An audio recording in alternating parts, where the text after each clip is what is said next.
ఆర్థిక ఇబ్బందులను అడ్డం పెట్టుకొని మీరు చేసేటువంటి ఇది 100% కరెక్ట్ కాదు. మీ మంచి కోసమే చెప్తున్నాం.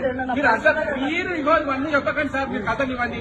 మంచిగా రెస్పెక్ట్ గా మాట్లాడతాం. రెస్పెక్ట్ గా మీరు అర్థం చేసుకొని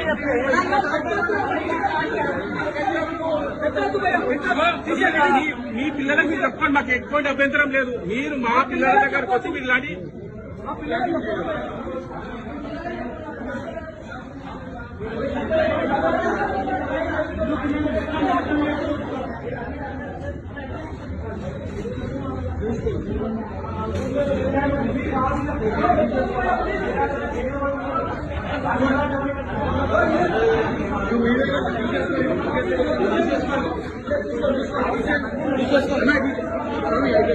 అయిపోయిందా బ్రో ఫోటో